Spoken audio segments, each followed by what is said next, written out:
Hey guys, welcome in. This is Bolt from the Blue Tarot. My name is Sam. I'm an intuitive reader, and I read cards and other things for your highest good. My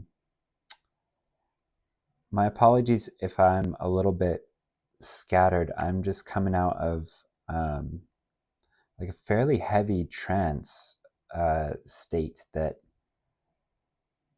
I was in to pull these cards. I don't normally pull them before the video, but that was the direction today. I was working with a very, like, whoever these guides are that are coming through are very high vibrational, very subtle, and extra dimensional, like um, something from outer space is what it feels like, you guys. So, as starting energies, normally, if we're looking at crystals, it's just one, but we got three today, guys. The first of which is aquamarine. So attune to that beautiful crystal. The advice here, they had me hone in on which parts of this card are for you. And for this card, it's just this. Your emotions are there to guide you towards your soul desires. If it feels good, follow that guidance. I honor my emotions and the guidance they give me. Okay, so this is like a highest excitement, do what feels good kind of piece of advice from the aquamarine. So listen to your emotions insofar as they are connected to your soul. If it feels good, follow that guidance. And then the next one is rose quartz. Check that out. I have some rose quartz right here, just off camera. But this is some raw rose quartz in this picture. So the part of this that's wanting to be highlighted is don't search for who or what will give you more love. Focus instead on where you can give more love. The more you give, the more that will flow back. Oh, and give plenty of love to yourself, of course. So this is less about seeking love, which is in some sense an act of lack, right? Like we're saying that there is not enough love in our life tacitly when we're seeking it, when we're out looking. But to focus instead on where you can give more love is an act of abundance, right? That's an act of like, I know that love always finds me. There's no, like, the amount of love is not finite, right? It's infinite. And the more I give, the more I receive. That's not the reason you do it, though. It's just because your cup overfloweth, right? And that's the difference between seeking love as an act of lack and giving love as an act of abundance. It's counterintuitive, but truly, if we're seeking that love from without, there is a hole to be filled, right? That's what we're expressing. Okay, beautiful. And then blue appetite. So for this one, the guidance is focus on finding balance in your throat chakra. I openly and honestly express how I feel. So a balanced throat chakra, what does that look like? It means that we're authentically expressing ourselves, our feelings, our ideas, right?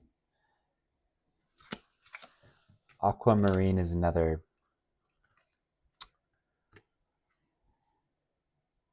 blue crystal. There's a lot of throat energy here, even some like third eye a little bit, right? In terms of being connected to how your emotions guide your intuition, and then also heart chakra with the rose quartz.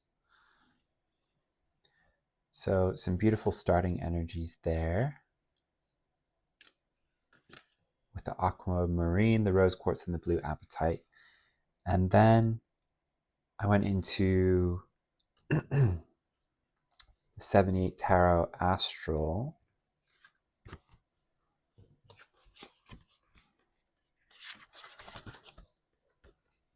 So right out of the gate, we have the Hermit card.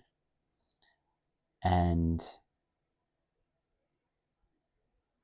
this is transitioning to the Chariot and then to the Four of Pentacles. But I'm reading these a little bit differently. There's you're being asked to go inward, but this isn't, I don't get that this is so much like a search on your part. This is more like just getting to that state where we're available, because the divine is riding in, spirit, your guides, whoever, as this blue figure here, riding in on this giant burning sun, and they're riding into your mental space. And what are they bringing? So let's talk about this Four of Pentacles. This is an interesting energy.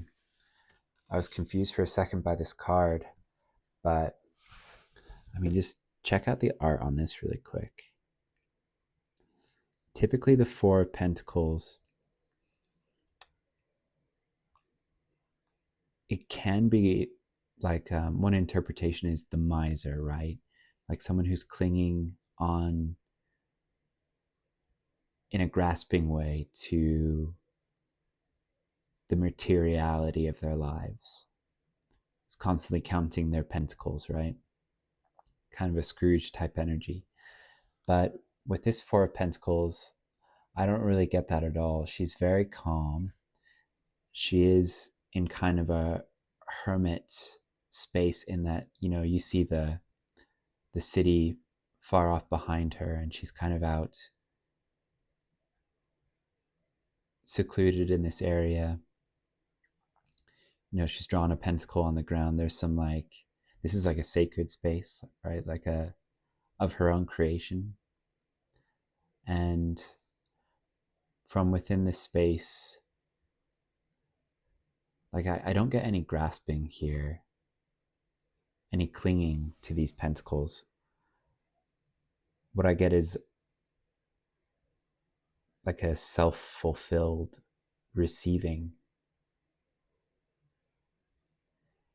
And I get really big like new earth energy from this. In the background, there's this very mid-20th century idea of a futuristic city on a different planet with the bubble dome kind of look to it. But what I'm getting is the divine is riding in when you're in this available space, this liminal space, this deep within, like this different brainwave state. And they're able to just, really this is New Earth downloads is truly what this is.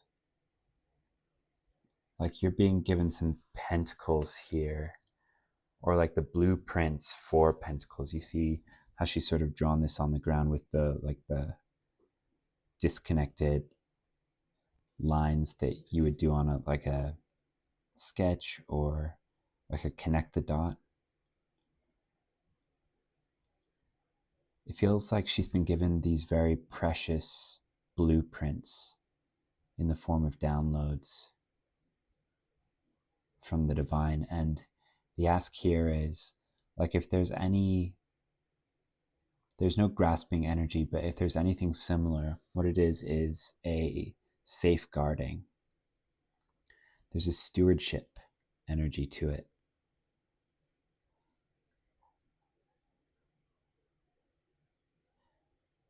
Whatever you're going to receive in this state, it's going to be, you might be really excited about it, but it's going to be something that you might be asked to pump the brakes on sharing. There's something about like keeping it to yourself, at least in the short term, no longer. Keep it to yourself until told otherwise. That's what it is. Yeah, it's possibly a little bit different for everyone. This is really exciting. You have to work very hard to get to this state to get to the place where the divine trusts you enough, where you are beyond reproach in their mind, like you've really proven yourself. So congratulations on this. To be worthy of being this steward is no mean feat. She's wearing these purple robes, surrounded by these purple crystals, maybe like an amethyst type deal. So there's big psychic energy, but also spiritual protection. Yeah, this is quite an honor.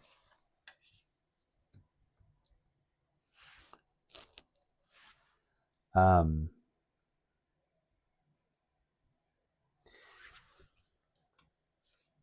it feels like this is not, like, you don't get a message like this for just any downloads. Like, this isn't a message about like you're going to be sitting there and you're like, oh, I should cut out junk food. That's not that's not what this is, right? This is a big deal. With the New Earth vibes, it's like it's a bigger deal than you might realize. It's a bigger deal than just you. It's a big deal for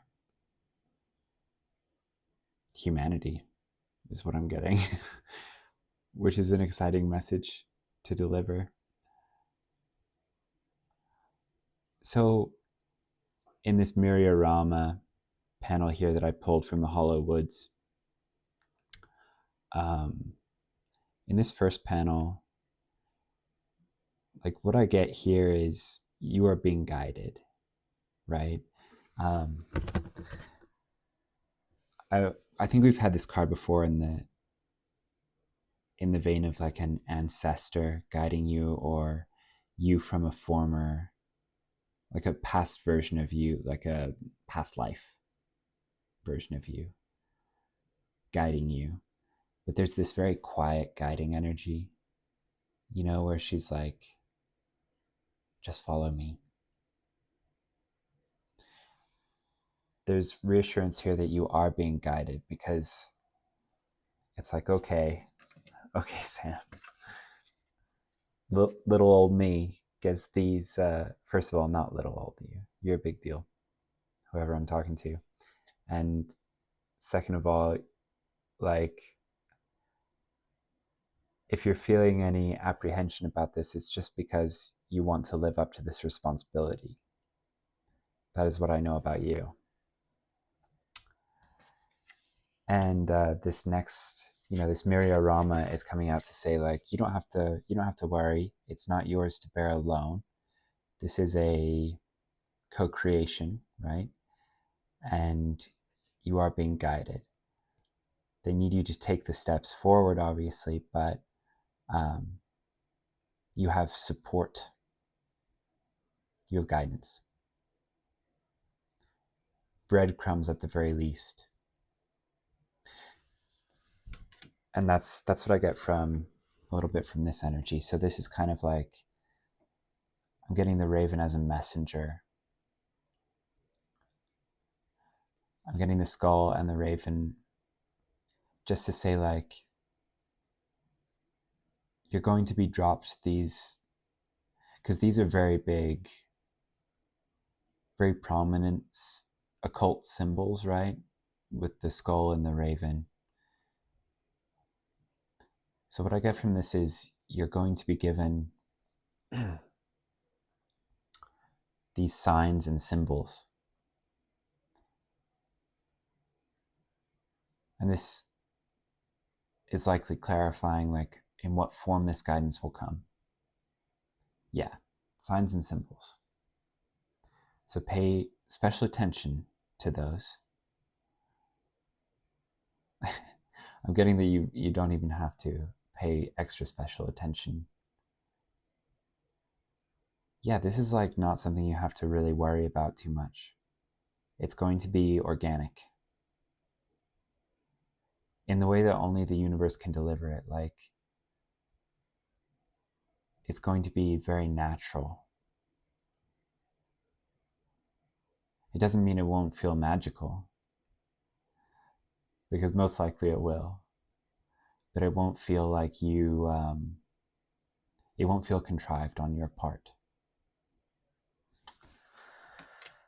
And then,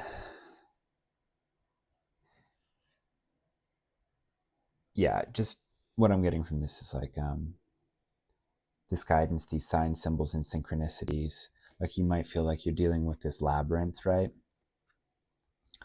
Or you can't see, walking through this door, you can't see how it connects up here. You don't know, like, you're in unmapped terrain. You don't know how all of these things connect. But they're just, again, saying like, hey, don't worry. She might be far off, but she's guiding you. You don't have to know the ins and outs of this. Whatever it is. It might be like what you're being given might be really technical. Or you might feel like it requires a lot of expertise, and they're like, hey, don't worry. The stuff is more or less going to be dropped into your lap. Like, it doesn't mean it won't require any effort on your part, right? It doesn't mean that. What I'm getting is kind of like, imagine that what's being delivered to you is like a Lego set, and that doesn't mean, like, yes, it might be dropped into your lap, but that doesn't mean that it's going to be dropped into your lap constructed. Do you know what I mean? You'll just be given like the pieces, or you'll be sure that this is the correct Lego set, right? They'll make sure that you have the correct Lego set, and from there it's kind of like, you got to do your part. You got to read the instructions, put the pieces together.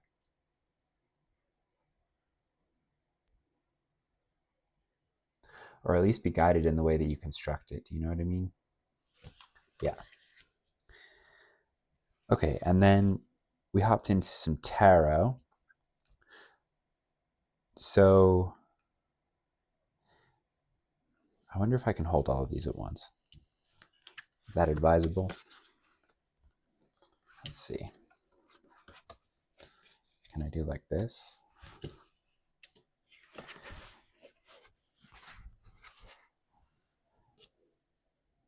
Oh, okay.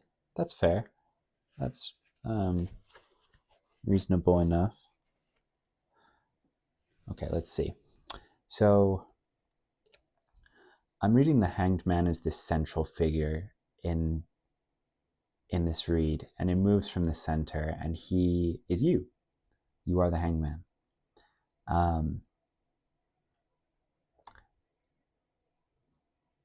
And what I'm getting from the Hanged Man is like, you might feel like this is not what I imagined. Like, this is not the amount of action I feel like I'm supposed to take. Like, it feels like I'm kind of, this going within, this hermit stuff, this receiving. It might feel like your hands and legs are kind of tied, like, and not because you're restricted in any way, but just because it doesn't involve as much effort on your part as you might have imagined. And from this perspective, from this space, you are looking toward, this strength, which is self-mastery. It is mastery over your lower self, or your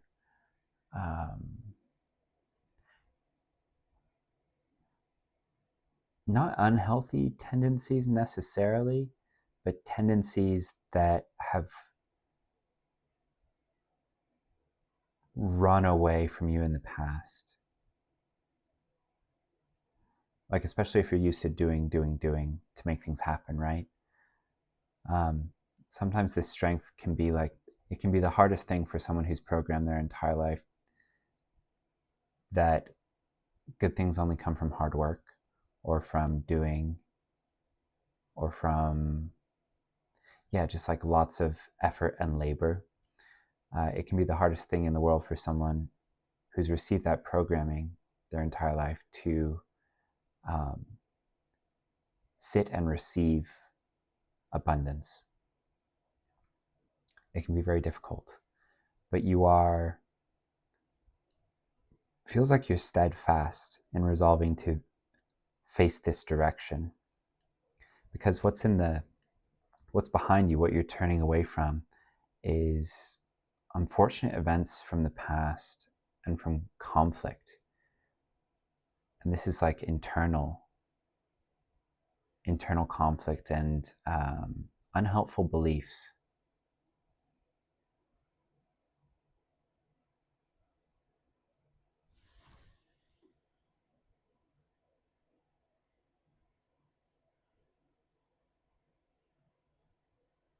And people, I feel like,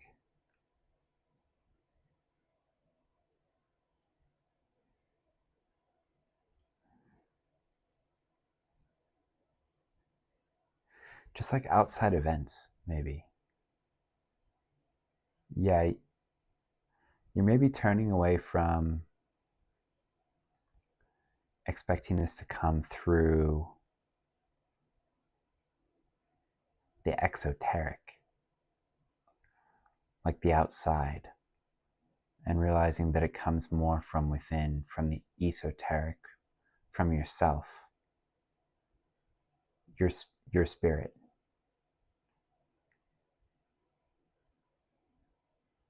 Rather than anything that the outside world is going to bring you. I mean, we look around at the outside world right now, and it's a lot of swords energy, right? I don't need to sugarcoat that for anyone.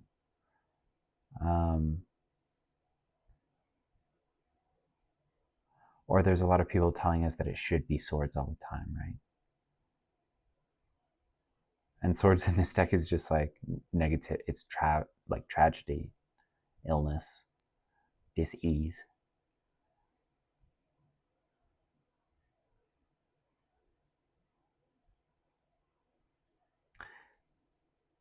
And I feel like this strength is grounding something into reality. Like these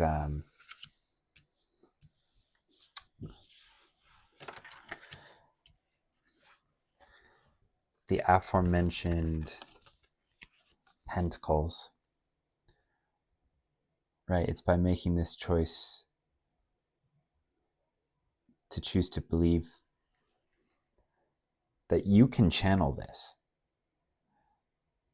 that this excellence can flow from within you, that something that could change the world could come from within you. It's that belief and receiving that proof that grounds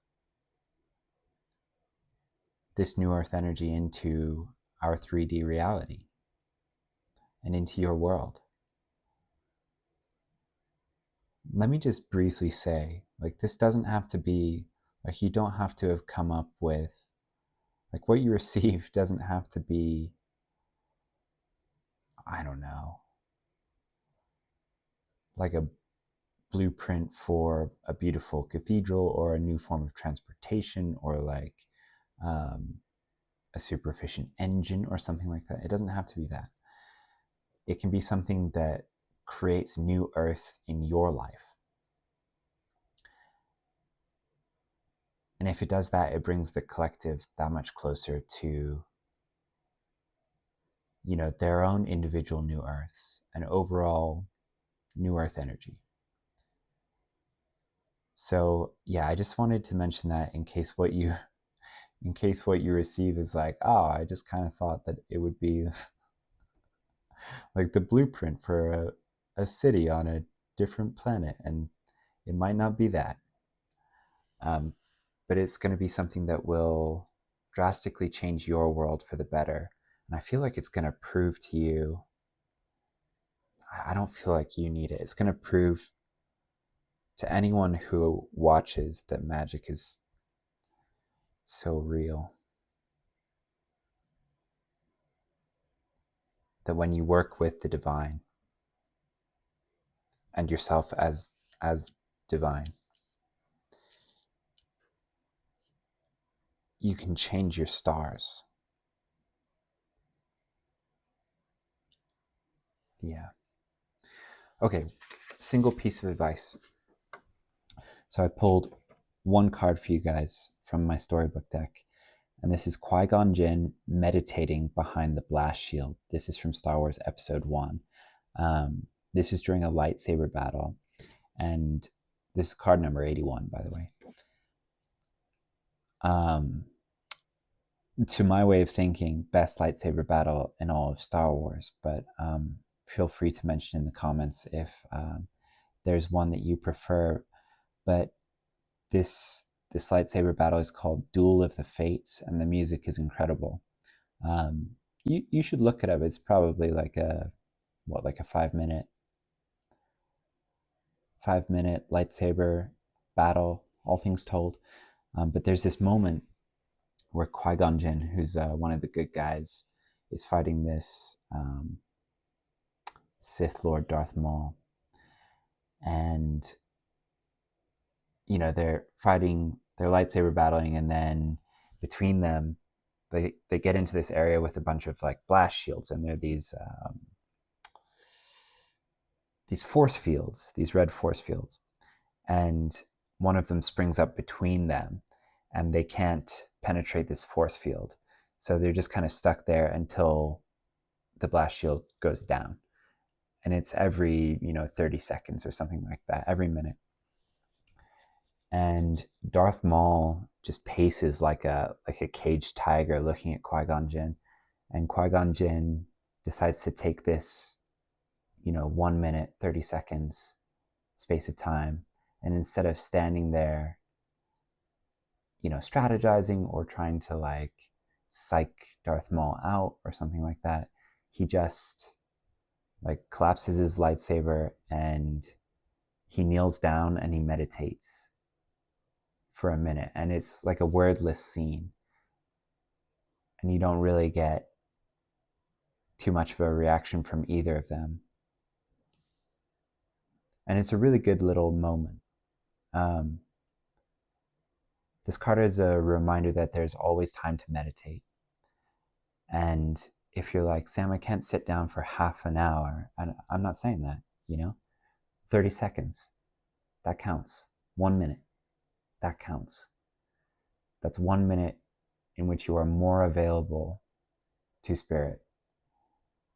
And those minutes tend to build, right? Like it's just, once you see there that you can actually do it. You can actually do it. The confidence builds really fast. Candles don't have to be lit. You can fit this in, right? In the middle of a lightsaber battle, you can fit this in. So meditate at a traffic light. Don't close your eyes necessarily, but watch your breath or something like that. In an elevator, you can do this. You can do this while peeing. It's just about being present. You can do this in line at the DMV. Anywhere you're waiting, you can. And this mode of doing this on the go is actually important because Your calm presence brings you in line with Source. It reminds you of your true nature, independent of circumstances, right? You tune into that being that is eternally safe, that is deeply and always connected to all that is, to the web of life.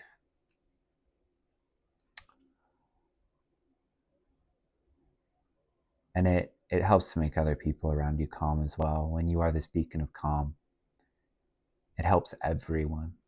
All boats rise when you do this. Just really quick, Darth Maul relies on fear to rattle people, right? The bad guy here. As a child, he felt like the Jedi should have helped him, but they didn't. So he set out to take revenge on all Jedi. So this is also a reminder that hurt people, to not let someone else's or a collective fear become yours. Remember that that is a choice, right? And meditation helps us to remember that. When we get bodily a little bit, sometimes hijacked, right? We just find ourselves, especially if we're an empath, we just find ourselves feeling a collective feeling. Remember that your spiritual calm terrifies demons, however you think about them, whether they're just, your negative thought forms or whether you see these as entities. Your spiritual calm is your greatest defense because it puts you in touch with the highest consciousness of love. And you always are, but it's just a reminder. It's a bodily felt thing. It's an embodied remembrance of your connection to Source. And that is deeply protective and uplifting. There's, nothing higher vibrational, guys. Really fast, this is the last thing I'll talk about, but Qui-Gon Jinn was deeply feared by the Sith, the evil version of the Jedi. The ones who, evil, who knows, but the ones who work from hate and anger and fear, who rely on fear, right? Qui-Gon was deeply feared by the Sith more than any other Jedi, and it wasn't because of, he wasn't the highest ranking Jedi, he wasn't, especially accomplished or wise, he wasn't the best with a lightsaber or anything like that, but he was obedient to his own intuition and the Force, which is kind of, it's the Star Wars universe's version of spirit. His highest obedience, and truly at the end of the day, his sole obedience, was to the Force, right? It was to spirit and the spirit within him, which spoke through his intuition. And he didn't always know why he was doing what he did.